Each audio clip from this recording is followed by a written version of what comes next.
we have young children involved, there's a whole family. And when I heard that what was said was that Jose could Skype his children, I actually wanted to get the government MPs in a room and say to all of them, from now on, you can only Skype your children, you cannot see them. Because what's good enough for one has to be good enough for everyone.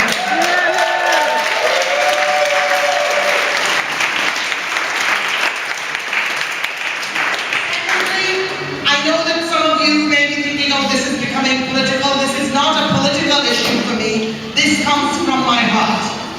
Because for them to say that Jose, because of his past affiliations with the FLNN, because of that they cannot give him residency, while at the same time they fly for the inauguration of the president that represents that same party.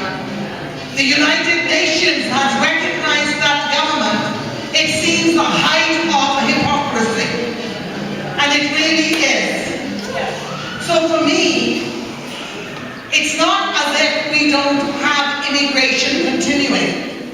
We have close to 500,000 temporary foreign workers right now. Not even immigrants. But what we have here is a family, and in many ways, it's a Canadian story.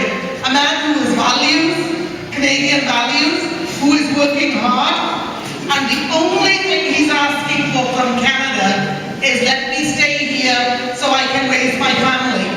And the only reason he's being denied is that the government is using the fact that he was member of an organization whose president they today recognize. I think when we see those two things side by side, we see the hypocrisy. So on Friday, I was lucky enough, because lots of games are being played in Parliament right now.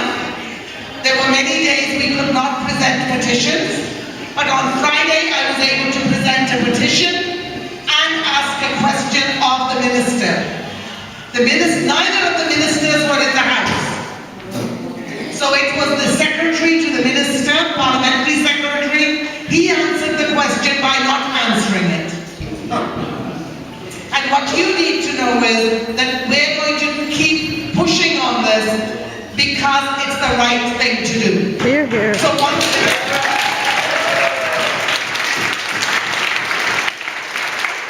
I was laughing because when I first ran, Jack Layton asked me to run. He said, well, when you're elected, which file would you like? I said, anything but immigration. So Jack Layton left. We have a new leader. He phoned me up and said, Ginny, we need you to hound Kenny, and we need you to pick up the immigration file because you tend to speak out a lot. And to tell you the truth, I was really not that keen. But I have to be honest that since I've seen the injustice that exists, systemic injustice against certain groups, certain countries, I will now fight to keep this file because fighting that injustice is so important. So you need to know that I'm more committed to this file now than I was when I took it on. And they're going to have to fight to take it away from me. So thank you. Thank you. Thank you for what you're doing as a community. Thank you for being Canadian. And thank you for holding on to those Canadian values where strong communities stick together and we support those who are new or those who have been here for a long time. Thank you so much.